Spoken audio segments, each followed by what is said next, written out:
Hola a todos, buenos días. Estamos en este minuto esperando que todos vayan llenando la sala, así que ya en aproximadamente un minuto vamos a estar partiendo. Y ya vemos que varios están ingresando. Muchas gracias a todos por venir. Vemos que la sala sigue llenándose.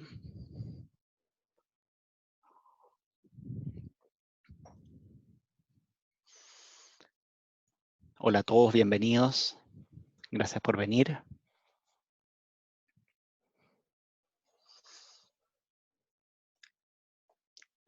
Como comentaba, en aproximadamente 30 segundos vamos a estar partiendo. Estamos esperando que la sala termine de llenarse desde nuestro lobby virtual.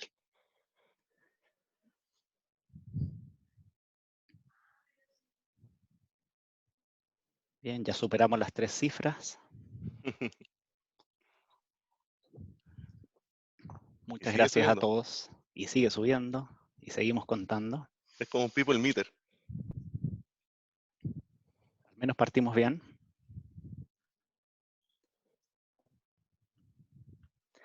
Bien, en 10 segundos estamos partiendo. Muchas gracias a todos los que ya se han conectado, que se conectaron tempranito.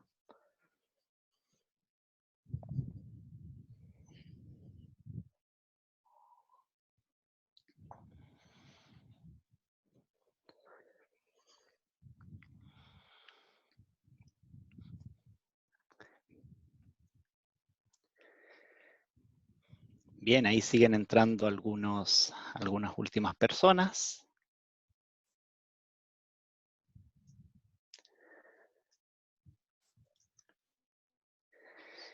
Y perfecto. Bueno, yo creo que vamos a dar inicio a esta instancia del webcast series de EY, en que vamos a estar hablando de inteligencia artificial para la continuidad y resiliencia. Muchísimas gracias a todos por atender a esta sesión. Es verdaderamente un gusto poder ver que estos temas van tomando interés en la audiencia, y en particular pensando en estas situaciones de que vamos a requerir ser capaces de continuar siendo resilientes. Bien, la agenda del programa para el día de hoy, digamos, nos vamos a tomar estos 5 minutos donde básicamente nos vamos a presentar, y quiero darles algunas poquitas instrucciones de cómo podemos interactuar, cómo nos vamos a poder comunicar, ya que hemos destinado un espacio importante al final para preguntas y respuestas, ¿ya? Nos vamos a tomar también ahí unos minutos para hablar en términos amplios y en términos de contexto de la inteligencia artificial, de este gran fenómeno, qué es lo que pasó en estos últimos 4 años que ha generado este boom que probablemente todos ustedes están escuchando. Y luego de 9:45 a 10:15 les vamos a contar de 2 casos chilenos reales implementados en que ya la inteligencia artificial está haciendo a empresas más continuas, más resilientes, ¿cierto? Y preparándose ya a lo que va a ser nuestra nueva normalidad. Y de 10:15 a 10:30 vamos a tener este espacio para Q&A. Algunas instrucciones básicas, vamos a usar un módulo que se llama de Q&A. Entonces, si ustedes van a la parte de abajo, a algunos les va a aparecer arriba también, aparece unos cuadros de diálogo con la letra Q y A, ¿cierto? Y ese es el espacio donde van ustedes a postear las preguntas, ¿ya? No vamos a usar el chat, vamos a usar ese espacio de Q&A, ¿ya? Esa es la mejor manera de hacerlo, ¿ya? Y como les digo, hacia el final vamos a dejar estos 15 minutos donde vamos a estar respondiendo las preguntas, así que ustedes participen en el minuto que quieran. Apenas ustedes tengan preguntas, déjenlas posteadas porque nosotros ya las estamos leyendo y vamos a poder abordarlas al final. ¿Bien? Bien, entonces nos vamos a presentar a los dos expositores de hoy. Mi nombre es Patricio Cofré, soy socio del área de consultoría de Ernst Young, EY Chile, y nada, me apasiona la tecnología, me apasiona el poder ver estos avances, las capacidades a las que podemos llegar cuando nos apoyamos por los medios tecnológicos, y eso es un poco lo que me llevó a la inteligencia artificial y en particular a a estos casos que les vamos a contar hoy en día.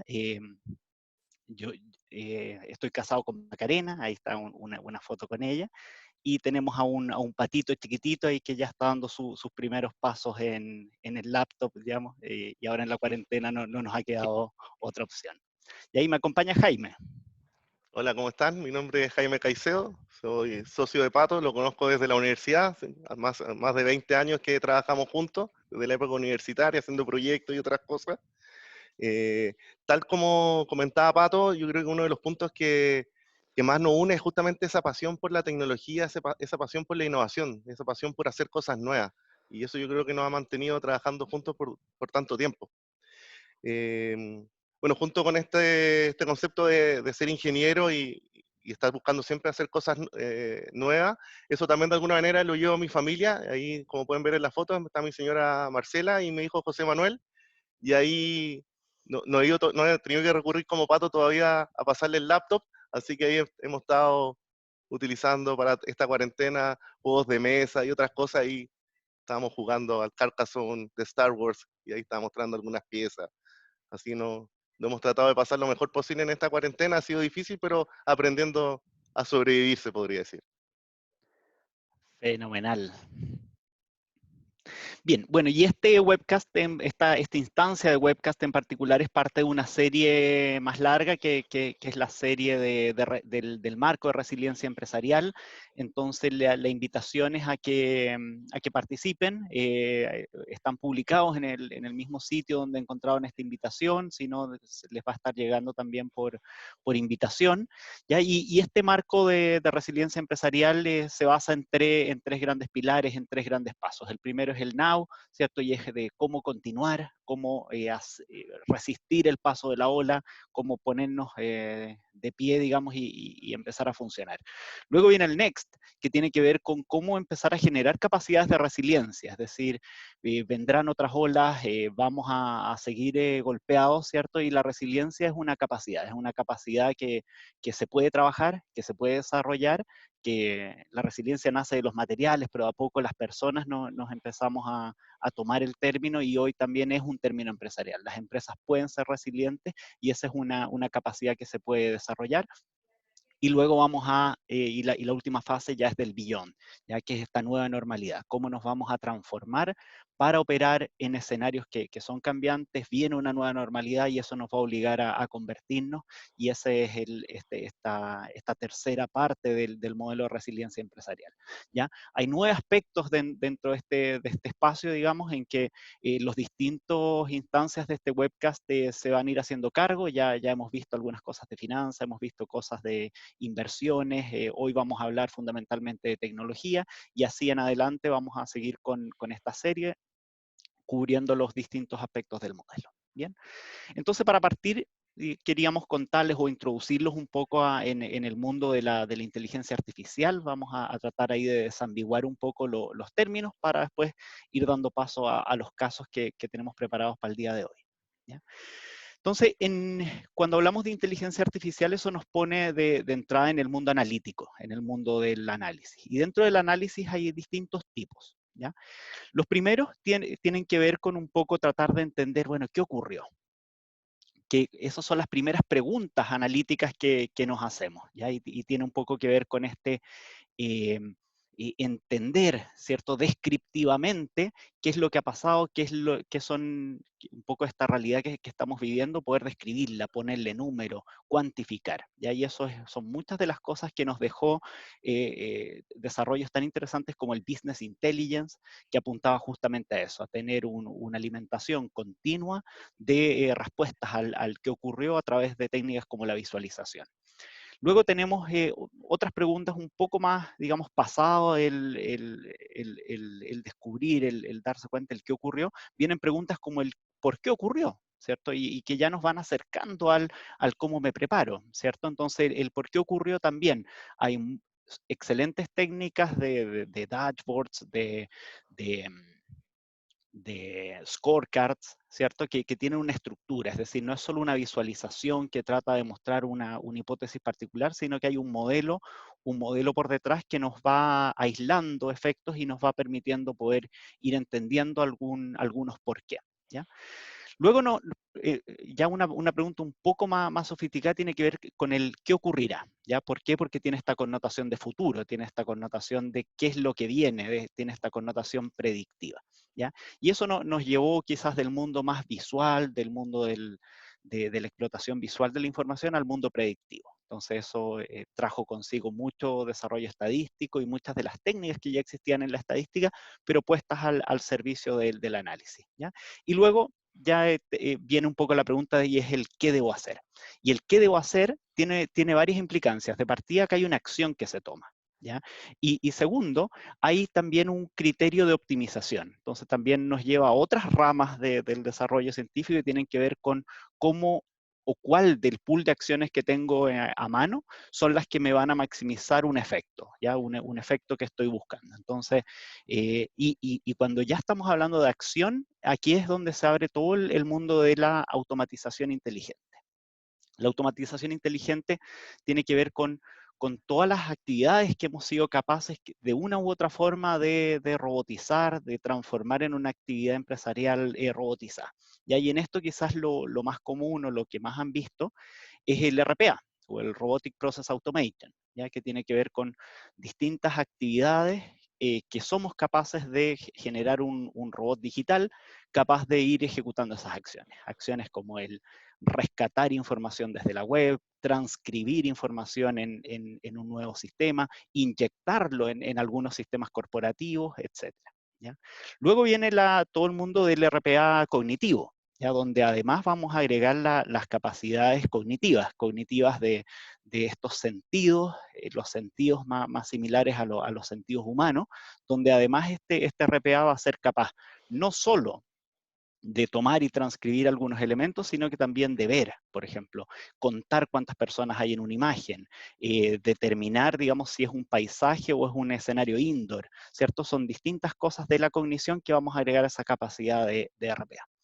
Luego vienen los chatbots, ya que están presentes en un 10-15% del total de actividades empresariales que hemos visto ya robotizadas en los clientes, y tiene que ver con un poco el cambio de interfaz. Ya es la interfaz, ya deja de ser solo el formulario, la web, sino que esta interfaz empieza a comunicarse naturalmente con nosotros, nos hace preguntas, nosotros les hacemos otras. Entonces, es un cambio de interfaz, naturalmente incluyendo a las dos anteriores, con capacidades cognitivas y con capacidades de automatización. ¿Ya? Y la última ya es la inteligencia artificial, en la cual nos vamos a enfocar en todo este tipo de automatizaciones en las cuales nosotros no vamos a guiar el proceso, nosotros no vamos a programar, no vamos a definir las reglas, sino que todo va a ser sin una programación explícita. ¿Ya? Y eso es lo mágico, eso es lo nuevo, ese es el cambio de paradigma que nos trae la inteligencia artificial, bajo la cual, a diferencia quizás de varios de los puntos anteriores, no vamos a hacer una programación explícita, sino que acá vamos a entrenar, vamos a mostrar casos. Esta es una inteligencia capaz de entender lo subyacente detrás de muchos casos que yo soy capaz de mostrarle. Bien, en general, la inteligencia artificial se trata de tres grandes ramas. Uno es la capacidad perceptiva, ¿cierto? Cómo me alimento de la diversidad de inputs que puedo tener, ¿ya? Y estos hoy pasan a ser una cámara, un micrófono, distintos sensores. Una bonita capacidad que tiene esto es que es invariante a eso, a esos formatos, digamos, todos los formatos son leíbles en la medida que tengan un correlato digital. Entonces, si yo digitalizo la onda de audio, digitalizo el video, finalmente puede ser input de una inteligencia artificial. La capacidad de razonar, ya que es esta capacidad de inferir y de poder tomar una decisión, ¿cierto? Y finalmente la capacidad de actuar, ya de comunicarse, de transcribir, de ejecutar una acción sobre un sistema. Y en esto es súper importante y una característica novedosa que nos da este cambio de paradigma, este cambio de forma de ver las cosas, es la capacidad de adaptación. ¿Ya? Entonces, así como el escenario cambia, así como el futuro se hace incierto, ¿cierto?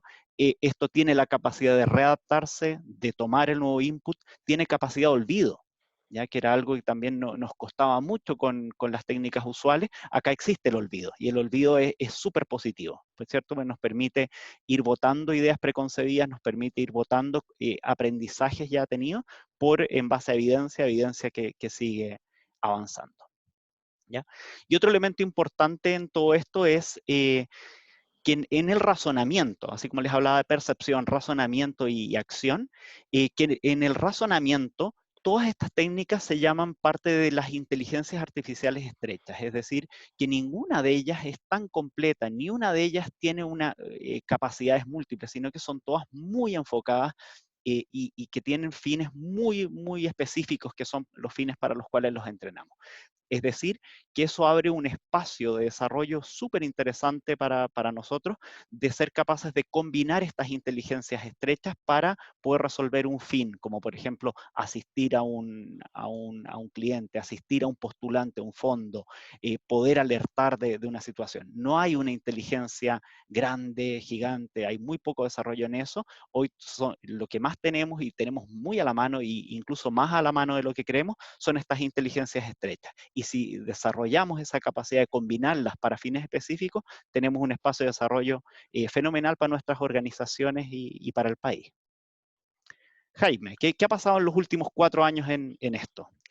Bueno, ahí para ir complementando la introducción que hacía Pato, para nosotros es súper importante lo que ha ocurrido en los últimos 4 años porque es en este marco de tiempo donde esto ha explotado y ha crecido de forma bastante exponencial.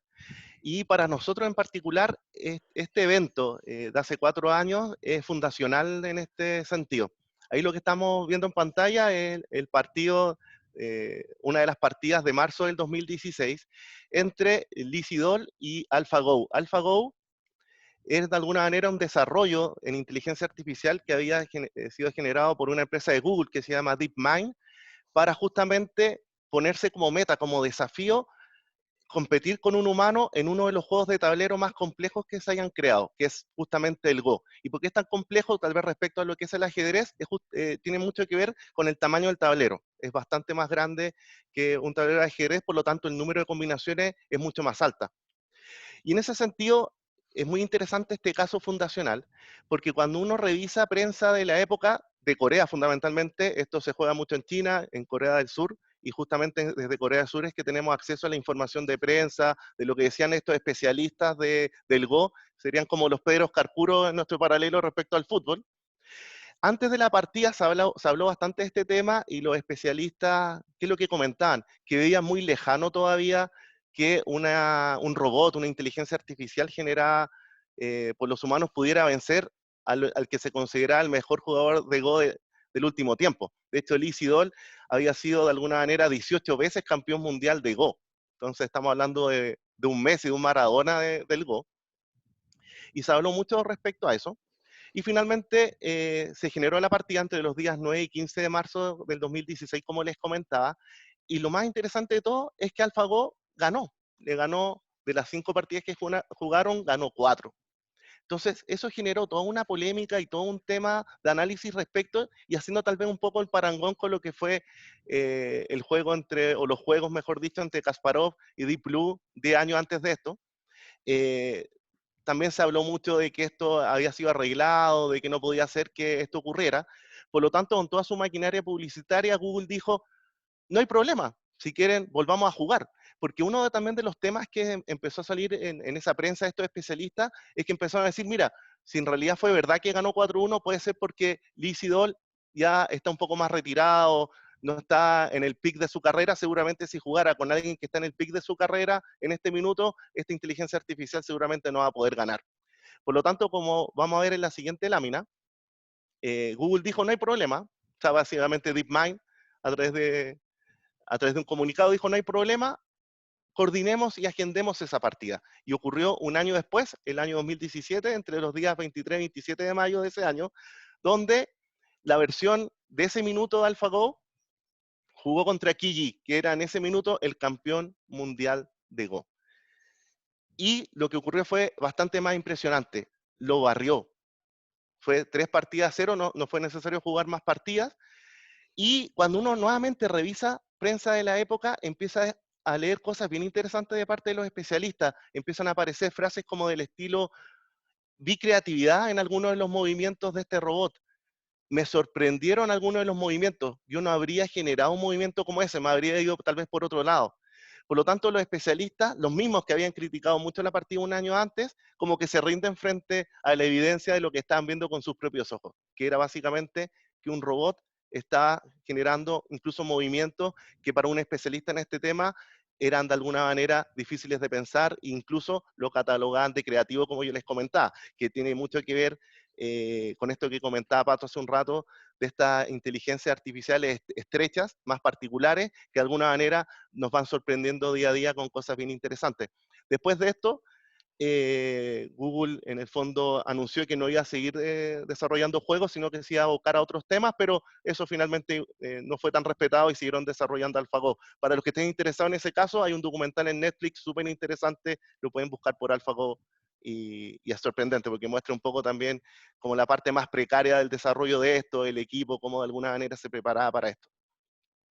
Lo que realmente es interesante y de alguna manera yo creo que ha alimentado todo lo que ha sido esta discusión de los últimos años respecto al future of work, del impacto tal vez negativo que pueden llegar a tener estos temas de inteligencia artificial en nuestra vida diaria y en los temas del trabajo, tiene mucho que ver con esto que les estoy presentando en este minuto. ¿Qué es lo sorprendente de AlphaGo? La versión siguiente, una vez que vencieron a Kiji, generaron una nueva versión que le llamó el AlphaGo Zero. ¿Y qué es lo que es interesante?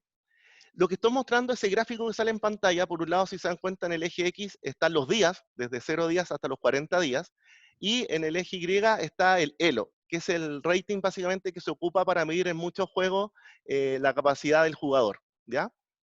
¿Qué es lo interesante? A través de un tipo de entrenamiento que se le llama de reinforcement, o sea, de reforzamiento, esa versión de AlphaGo jugando contra sí misma y contra las versiones anteriores, que eran básicamente el AlphaGo League que había ganado el 2016 y AlphaGo Master que había ganado el año 2017, logra en 40 días transformarse en el mejor jugador de Go que el mundo haya conocido o del que se tenga memoria o se tengan antecedentes, superando los 5.000 puntos de rating.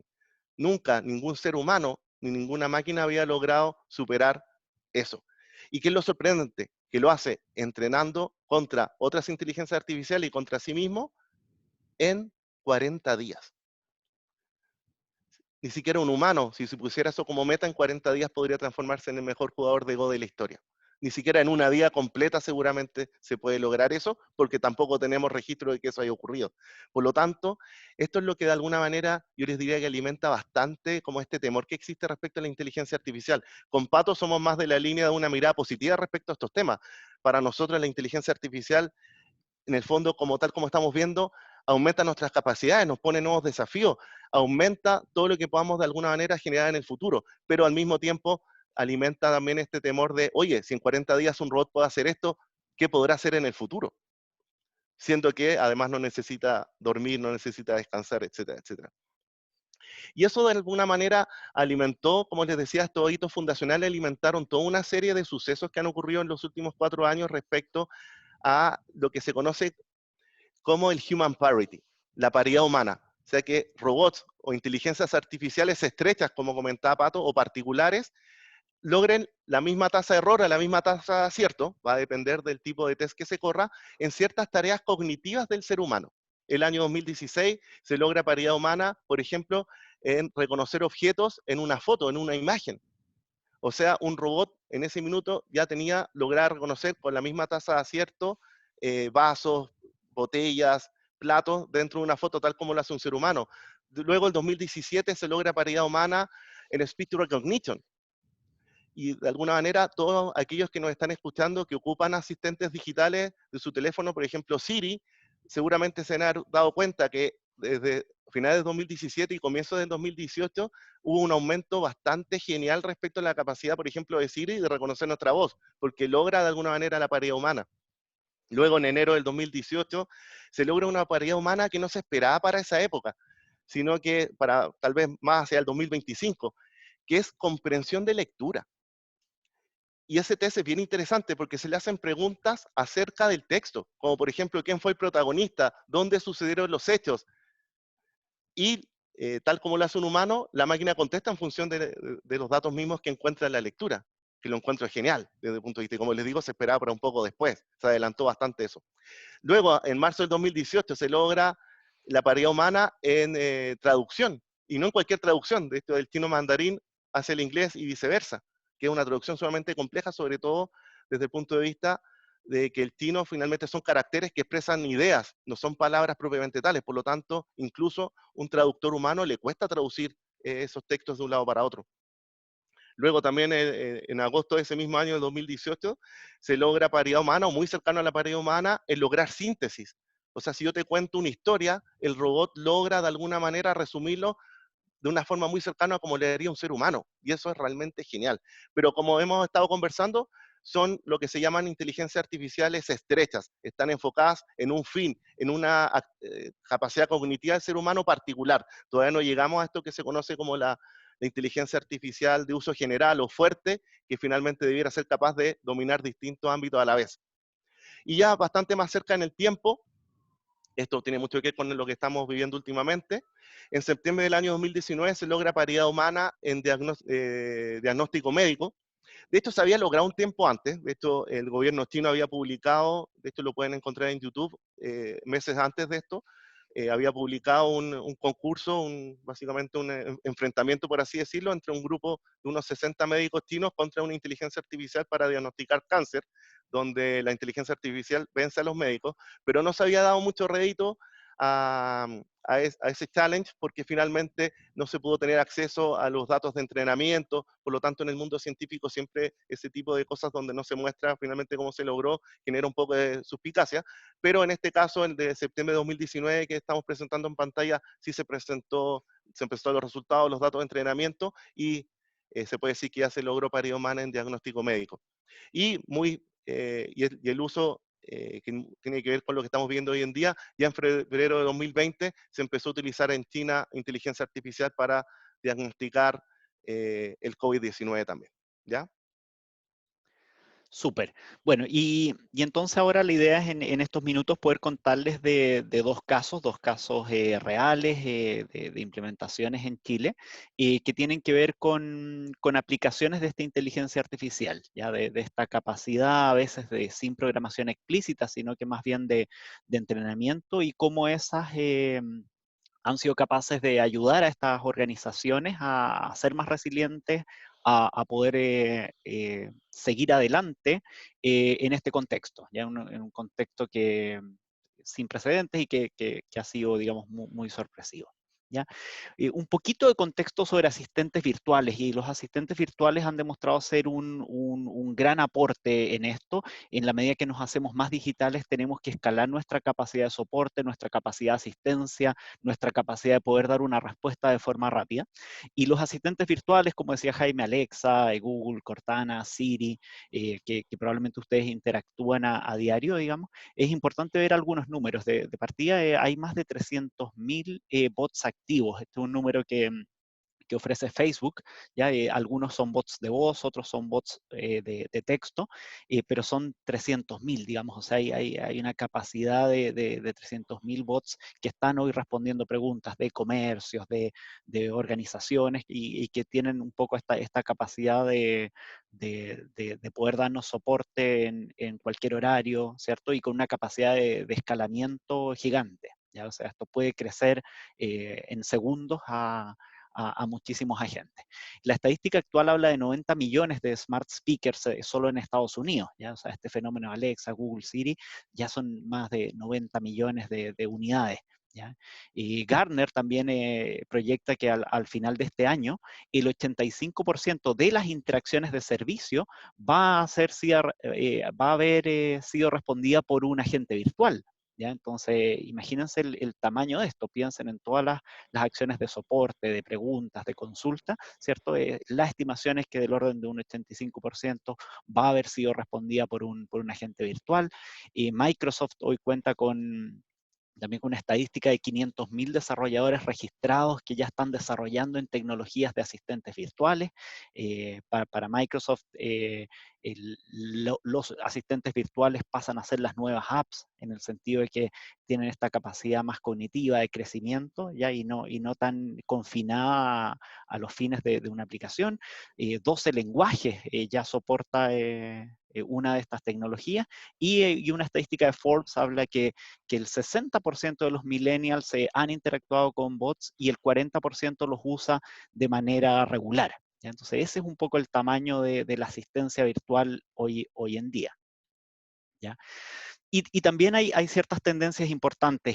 Por ahí, por el año 2015, se rompe también un hito, y es que las aplicaciones de mensajería, el WhatsApp, el Facebook Messenger, etcétera, supera en número de usuarios a las redes sociales. ¿Ya? Entonces, eso también es un cambio de tendencia súper importante que nos hace pensar en, bueno, cómo vamos a usar estos medios para la asistencia, para el soporte, etcétera. ¿Ya? Y esta probablemente es la experiencia que a todos nos tocó un poco pasar.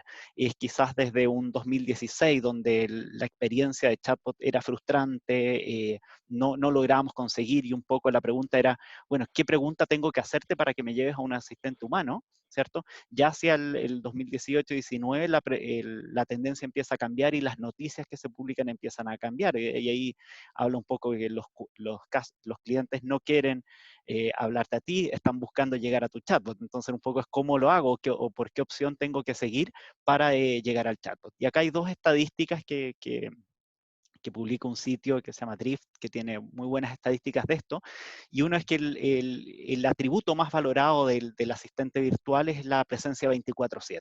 ¿Ya? Esta capacidad de estar siempre presente en cualquier horario, tú vas a tener la posibilidad de tener una respuesta, y una respuesta inmediata, sin sala de espera, sino que vas a ir directo a una respuesta, y que un 37%, y este me llama harto la atención, de los usuarios preferiría hablar con un chatbot ante una emergencia. O sea, piensa en una situación de emergencia, cuál es el hospital más cercano, o cuál es la acción que debo tomar. Hay un 37 que ya consideraría primero hablar con un chatbot, ¿ya? Y esto un poco por esta capacidad de no tener tiempo de espera, vamos a ir directamente a la interacción, ¿ya? Y bueno, hay también otra estadística de un poco el crecimiento de este fenómeno en búsquedas en los buscadores. Ya 2016 ya empieza a haber un boom, digamos, bien especial en esto. Acá les quiero mostrar 4 estadísticas del banco, del World Economic Forum, ¿ya? Y que habla primero que al 2023 ya vamos a tener más asistentes virtuales que humanos, así como hablábamos de 90 millones de asistentes virtuales en Estados Unidos. Al 2023 ya se espera que esto supere el número de humanos en el planeta. En el mundo tenemos 2 billones de personas sobre 60 años. Ya, ese también es un aspecto demográfico que viene cambiando muy fuerte, y que tenemos que empezar a cuidar. Tenemos que empezar a tomar algo de resguardo de esa situación. ¿Qué significa eso? Vivir en una sociedad donde 2 billones son mayores de 60 años.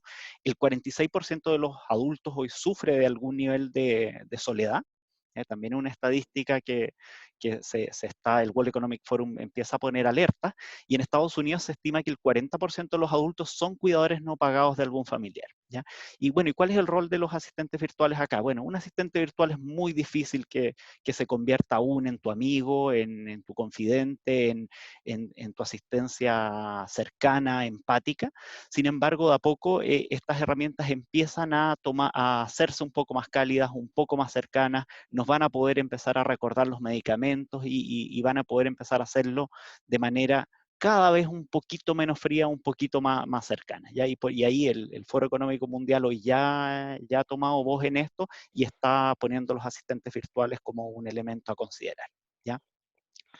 Y aquí quiero ya contarles un poco de este caso en Chile, ¿ya? Que es para el FOSIS, el Fondo de Solidaridad e Inversión Social, que tiene como misión el contribuir a la superación de la pobreza del país, y eso lo hace a través de programas. ¿Ya? Para los programas de este año apuntan a los 2 quintiles más vulnerables de la población, este 40%, y se van a entregar 30.000 cupos de emprendimiento o de búsqueda de empleo. Ya son un poco los dos tipos de programas que hoy tiene presente. Se van a ver 30.000 beneficiarios, sobre los cuales se van a repartir 23.000 millones de pesos, que es la inversión social que el país está haciendo.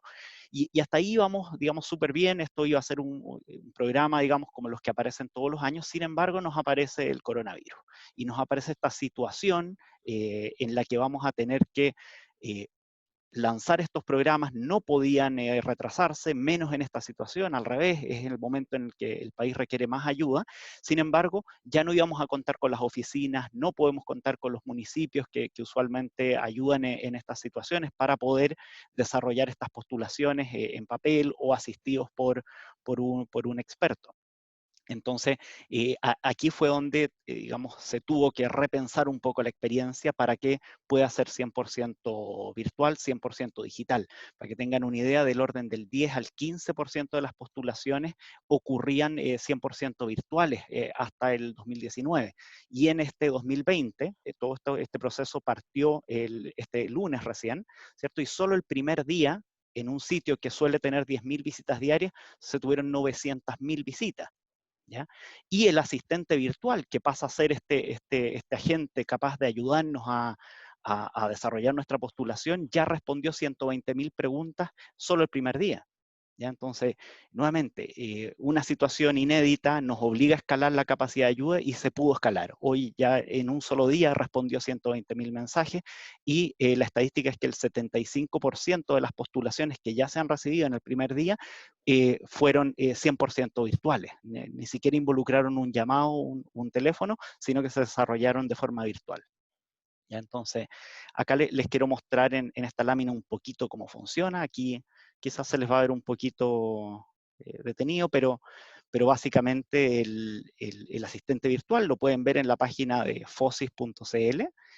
Van a poder ver que tú puedes empezar a interactuar con él de forma natural. ¿Ya? Entonces aquí yo le voy a escribir una palabra, lo voy a saludar, cometo algunos errores, voy a ir cometiendo algunos errores en el camino, en las palabras que uso, ¿cierto? Sin embargo, él tiene esa capacidad de comprender una intención detrás de la pregunta y fíjense, no tuve que pasar por una sala de espera, no tuve que pasar por una espera, sino que ya estoy teniendo respuesta, le quiero pedir un poco más de pregunta, de información, quiero saber las fechas, por ejemplo, ¿cierto? Pero la fecha requería conocer mi comuna. Entonces ahí nuevamente voy a seguir cometiendo algunos errores, entonces le voy a decir en qué comuna estoy y desde esa comuna él me dice, bueno, para tu caso y tu comuna y tu programa, estas son las fechas. Entonces se hace contextual, se pregunta y finalmente también tengo una estadística de satisfacción. ¿Ya? Entonces estamos llevando la asistencia. Esto es el asistente virtual abierto, el que ustedes van a poder probar, ¿cierto? Pero también en la medida que uno va postulando, también hemos activado un asistente que puede ir soportando el llenado de los formularios.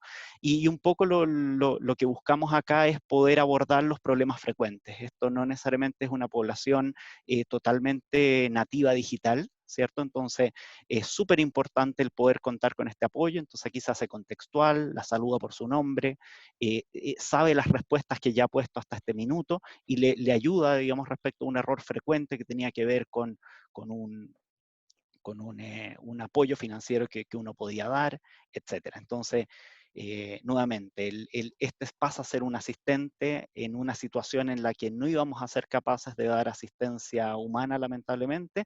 Entonces, nos hizo resilientes, nos hizo capaces de dar un paso adelante y poder estar llevando con éxito en los procesos de postulación de este año. Y ahora vamos a hablar de un segundo caso sobre analítica de video, Jaime. Exacto. Una de las cosas, y tal vez complementando de alguna manera lo que ya comentó Pato, tiene que ver con el acceso a los datos. Si en la siguiente lámina vamos a ver que de alguna forma el- la explosión que hay respecto a las horas de cámara, a, a la cantidad de cámaras que están disponibles para poder de alguna manera tener más información contextual, potencia mucho lo que son las labores analíticas. En la siguiente lámina vamos a, vamos a ver algunas estadísticas.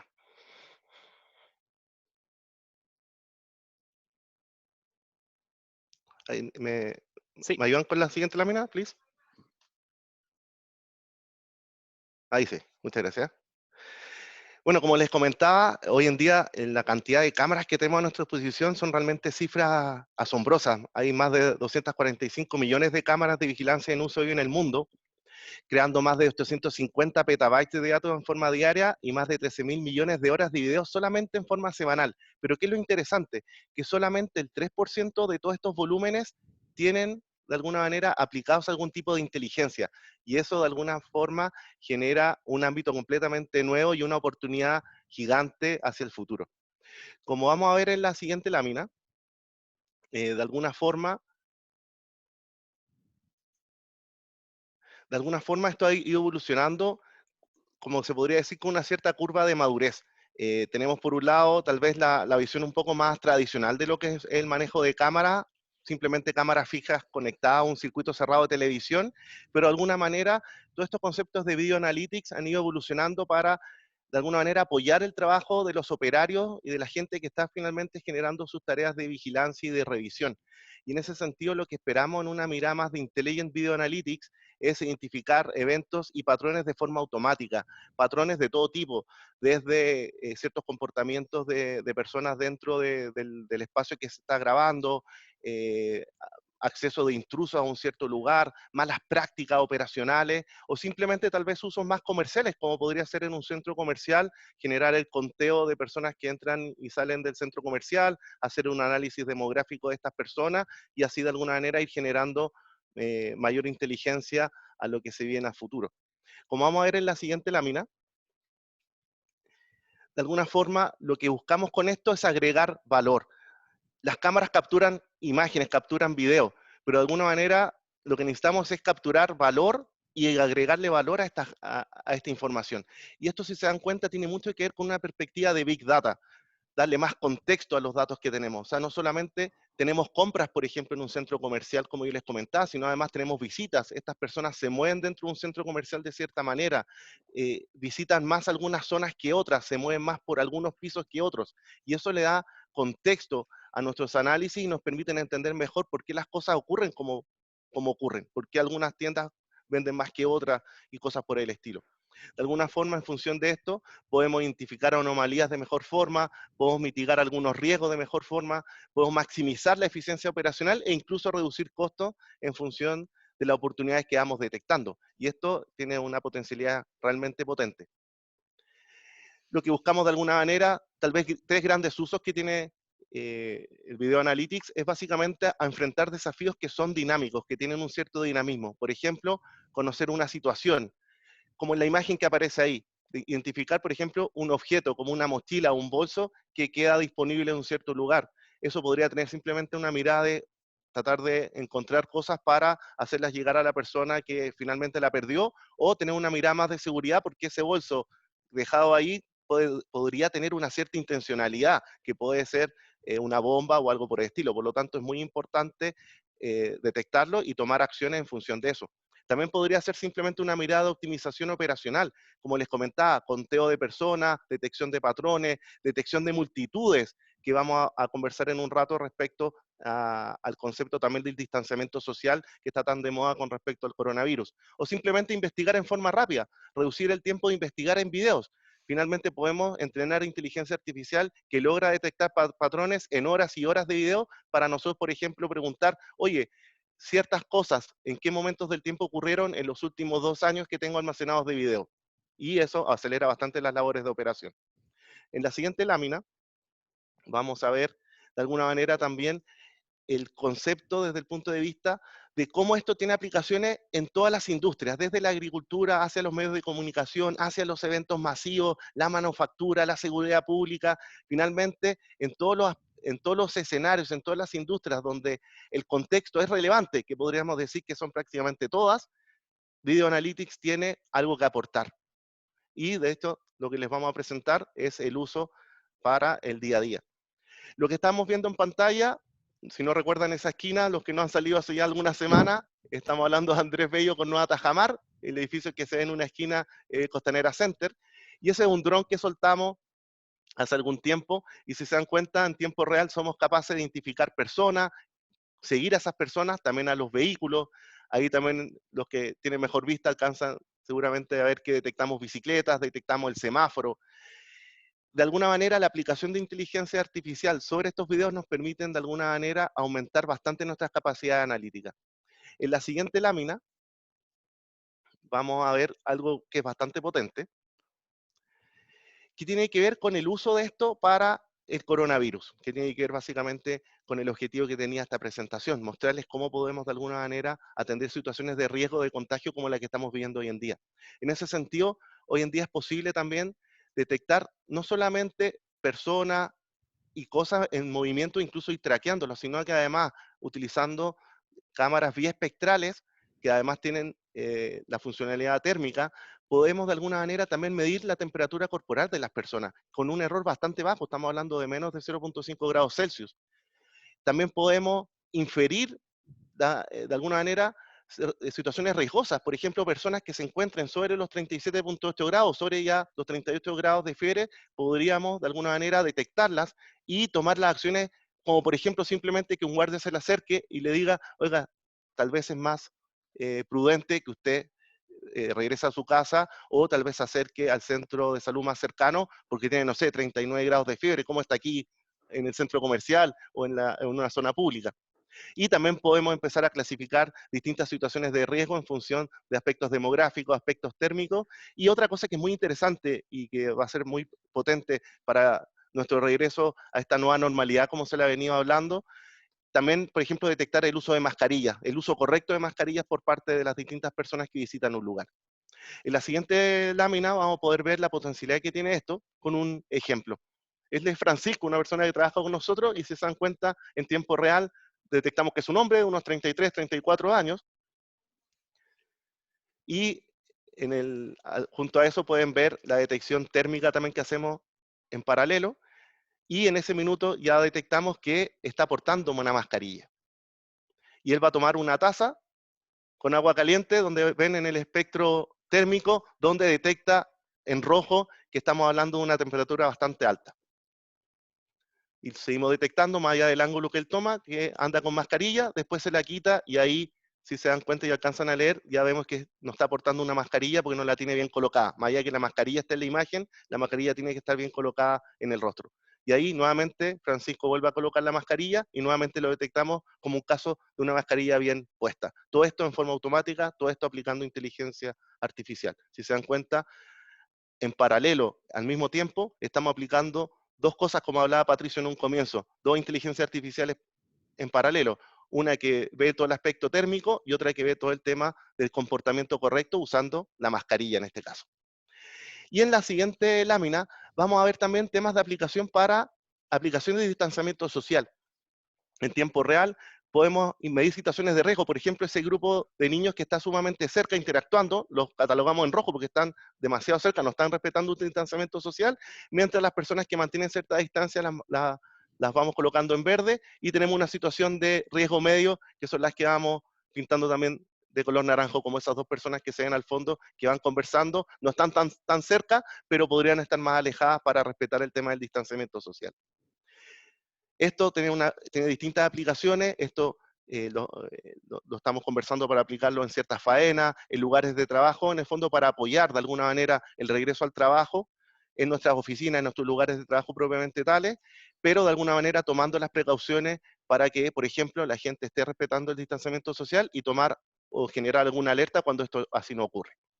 Y si recuerdan, el primer video que hablábamos de no atajamar con Andrés Bello, lo mismo lo podríamos aplicar también en situaciones de espacios públicos, como por ejemplo personas que van transitando la calle, si se dan cuenta, como estamos hablando de bastante tráfico, casi todas las situaciones que estamos detectando son situaciones de riesgo porque en un espacio muy pequeño, estamos hablando de unos 3 metros de vereda, todas las personas están ahí interactuando entre sí, si se dan cuenta, ahí estamos ante distintas situaciones de riesgo, porque todas las personas están bastante cerca interactuando entre sí. Obviamente, este video que tomamos con un dron hace algunos meses fue antes de toda esta crisis sanitaria que estamos viviendo, por lo tanto, nadie tenía ningún tipo de precaución respecto a tomar cierta distancia o usar mascarilla.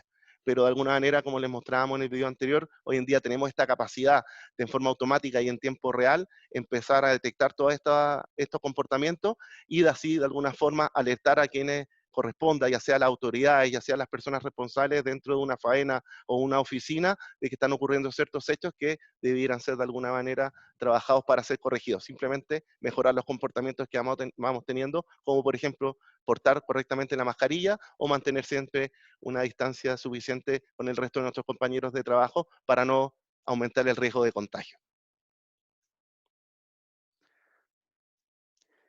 Perfecto, bueno, muchas gracias, Jaime. Tenemos ahí, bueno, aquí tienen todos nuestros contactos. Es súper importante que podamos seguir. Ahora nos vamos a tomar unos minutos para responder. Tenemos hartas preguntas, así que ahí las he ido clasificando un poco, pero ahí tienen también nuestros contactos para seguir conectados, seguir esta conversación que, como decía Jaime, ahí no, es un tema que nos apasiona y consideramos que Chile tiene una posibilidad muy importante de poder desarrollar y liderar varios de estos temas. ¿Ya? Ahí te voy a dar espacio, Jaime, para que tomes agua, mientras yo Tome voy, aire. eso, toma aire, mientras yo voy a responder aquí una primera pregunta que creo que es muy buena y a mí me gusta responderla porque creo que también ilustra un poco cuál va a ser el rol de todos nosotros en esto. Y un poco tiene que ver con si la inteligencia artificial va a terminar siendo un ámbito de especialistas, de desarrolladores, expertos que tengan acceso a poder desarrollar estas cosas. Ya, digamos, y un poco pregunta si van a haber herramientas tipo drag and drop, digamos, con algoritmos que ya estén construidos. O sea, la respuesta directa a eso es sí, de todas maneras. Hoy hay excelentes desarrollos que nos permiten aprovechar de partida inteligencias ya entrenadas, por ejemplo, y en ambientes tipo drag and drop. Un poco el gran desafío que tenemos hoy es de muchos, y ojalá un espectro muy diverso de personas seamos capaces de desarrollar inteligencia artificial en algo que hoy es una rama que se ha llamado la inteligencia artificial aplicada, donde no es un ámbito de desarrollo estadístico, no es un ámbito de desarrollo científico, sino que es un ámbito de la aplicabilidad. ¿Ya? Y hoy yo he visto a todas las grandes casas de software dedicadas a crecer más en ese espacio que en el espacio de la inteligencia artificial más científica. ¿Ya? Así que es súper buena la pregunta. Sí, definitivamente las herramientas se están haciendo cada vez más amigables en el sentido de aumentar el número de personas que puedan desarrollar, que puedan aplicar, y dos, poder inyectarle diversidad al desarrollo de inteligencia artificial, que es una de las grandes amenazas que se ha mapeado, digamos, es, bueno, cómo los humanos vamos sesgando, y si es un grupo muy chico el que desarrolla, más sesgo puede tener. Entonces, la idea de que estas herramientas sean más cómodas es justamente esa. También comentar que la inteligencia artificial ya no es necesariamente programada. Recuerden este hecho de que la inteligencia artificial pasa a ser entrenada.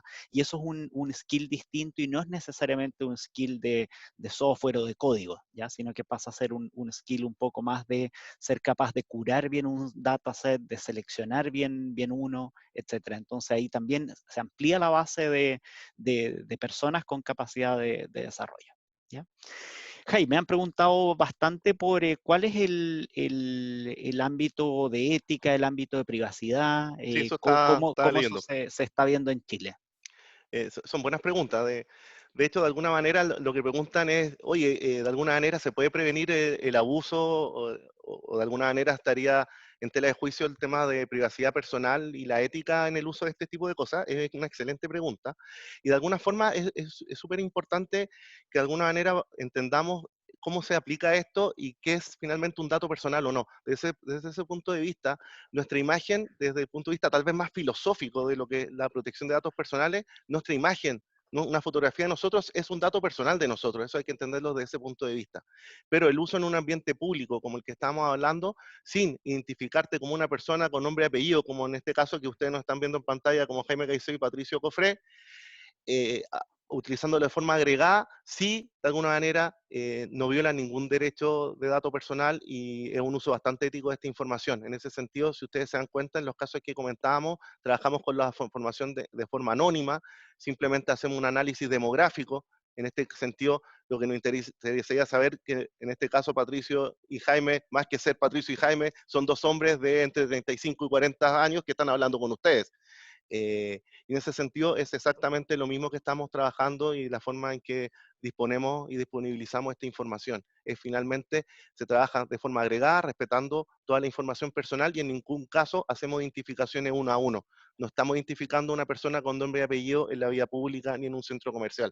En ese sentido, todos nuestros desarrollos de video analytics respetan al 100% lo que es la protección de datos personales. Perfecto.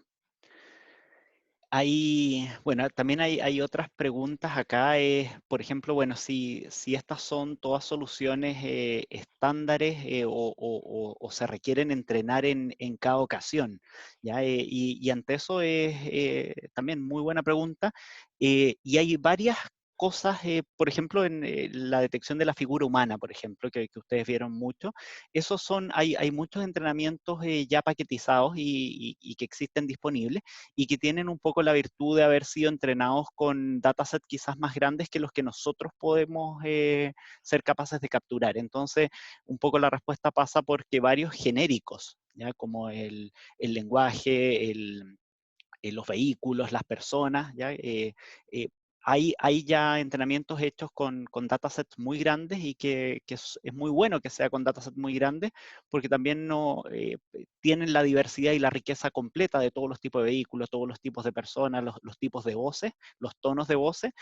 Por lo tanto, esas se pueden aprovechar y hoy están súper disponibles a través de, de de varios desarrollos que hoy existen, muchos desarrollos open source, que también es algo súper destacado del movimiento de inteligencia artificial que ha sido en gran medida desarrollado en el mundo open source, por lo tanto se hace también muy disponible para poder usar. Otros entrenamientos específicos, Jaime mostró el de mochilas, por ejemplo, ahí sí nos tocó nosotros armar un dataset muy grande de tipos de mochilas, etcétera, porque ya era un caso de uso más específico. También nos ha tocado hacerlo con montacargas, conos, con objetos quizás un poco más extraños, pero ahí nosotros hacemos un entrenamiento específico y nuevamente empezamos a componer con otros quizás genéricos. Entonces, vehículos cerca de personas, mochilas cerca de personas, y ahí empezamos a componer estas inteligencias para poder aplicar en un caso real. Mm. ¿Ya? Hay unas preguntas también que se refieren tal vez a lo que comentaba yo del futuro del trabajo, respecto a este tema de reemplazar robots por humanos, un poco alimentar esa conversación que hay en el último tiempo. De alguna forma, como les comentaba con Pato, una de las cosas que también nos une es esta mirada más positiva respecto a lo que es la inteligencia artificial. Y en ese sentido, no me gusta mucho cuando se trabaja tanto con estas cifras que ustedes deben haber publicadas respecto a la cantidad de empleos que se van a perder por el uso de robots, el reemplazo de humanos. ¿Y por qué no me gustan? Porque son muy tendenciosas y no muestran la otra cara de la moneda. Tal como existen cifras de robots que van a reemplazar humanos, también existen las cifras de los nuevos empleos que se van a generar con esto. Y si ustedes los buscan, van a ver que son bastante mayores al número de empleos que se van a perder. O sea, el número de empleos que se van a generar en el futuro respecto a la inteligencia artificial supera el número de empleos que se van a perder. Y eso es lo que no me gusta mucho cuando aparecen estas cifras, donde solamente muestran una cara de la moneda y no la moneda completa. Y en ese sentido, ¿qué tipo de empleos son los que van a empezar a aparecer? Tal como, por ejemplo, en el caso que presenta Pato del asistente virtual, puede ser que se pierda, obviamente, empleos respecto a call centers, a personas que asisten a funcionarios, a clientes en un contexto como en un call center.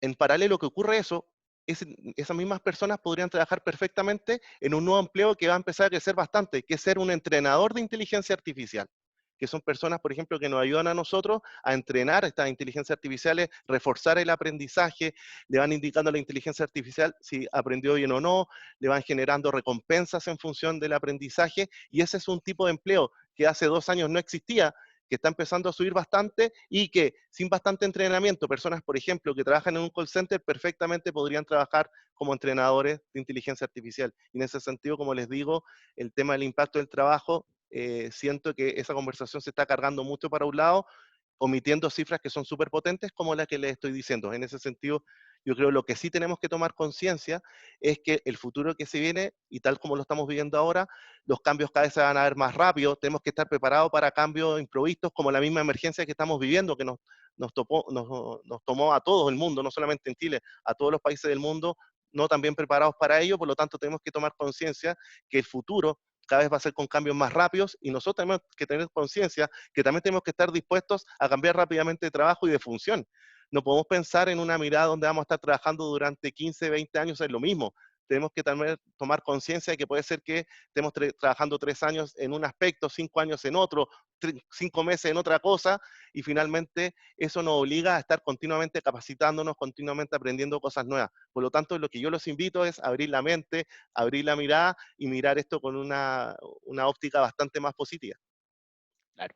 Aquí Sebastián pregunta también, bueno, ¿qué pasa en todos aquellos casos en que no hay historia de datos? Ya el caso más usual de inteligencia artificial es aquel en el cual tú aprendes de una historia, aprendes de la experiencia acumulada. ¿Ya? Entonces, ¿qué pasa en todos esos ámbitos donde no hay historia? Y hay una rama que justamente es la que aplica AlphaGo Zero, que es uno de los ejemplos que mostró Jaime en los juegos, en que se puede aprender sin ninguna experiencia y este tipo de inteligencia que es el aprendizaje por refuerzo, se trata un poco de ir creando tu historia. ¿Ya? Entonces, existen, digamos, desarrollos, todavía es bien incipiente, digamos, pero se estima, digamos, que es una de las ramas que va a crecer más rápido dentro de la inteligencia artificial, y es esta rama que se encarga ella misma de ir creando tu experiencia. ¿Ya? ¿Cómo lo hace? A través de técnicas de exploración. Y entonces él explora un espacio que él no conoce y él propone un experimento, él propone una ejecución. Ya esto hoy se está utilizando, por ejemplo, en poder hacer recomendación de productos. Por ejemplo, cuando a ti en un sitio web se te hace una recomendación, muchas veces esa recomendación no viene de un modelo aprendido histórico, sino que es sencillamente exploración. Quiero ver cómo me va en este espacio, dado tu contexto, dado tu historia, más que tu historia, dado tu contexto, el browser, desde donde tú me estás visitando, esta es mi sugerencia. Y ese éxito es que pasa a ser el refuerzo. ¿Ya? Entonces, hay hoy actualmente una técnica que está justamente abordando ese espacio y ya tiene algunas aplicaciones, pero es todavía incipiente, pero es la que vemos que puede tener alto crecimiento en este tiempo. Sí, ahí también nos preguntan acerca de las plataformas que utilizamos para temas de video analytics. Ahí nosotros basamos bastante nuestro desarrollo del último tiempo, los últimos 2 años, bastante en GPU. O sea, de alguna manera, este boom de la inteligencia artificial en los últimos 4 años también se basa bastante en el uso de GPU para el procesamiento de redes neuronales profundas. Obviamente no nos dio mucho el tiempo para hablar de deep learning y ese tipo de cosas, así que tal vez en una próxima charla podríamos profundizarlo. Pero para responder esa pregunta, habían 3 o 4 personas preguntando eso. Básicamente, como utilizamos GPU, todo esto se programa en CUDA y utilizamos tal vez 2 grandes plataformas de redes neuronales. Por un lado YOLO y por otro lado Darknet. Yo creo que con eso ya les doy algunas pistas de hacia dónde va este tema. Súper. Bueno, no, nos quedaron varias preguntas. El tema realmente da para discutir, pero también en virtud del tiempo de todos, queríamos agradecerles por haber participado. Los invitamos a mantener la conversación. Con Jaime vamos a quedar ahí atentos a sus consultas, a sus emails y nada, digamos, manténganse curiosos, manténganse sanos, manténganse en sus casas y nos estaremos viendo en otro webcast de este tipo. Muchas gracias. Eso, muchas gracias.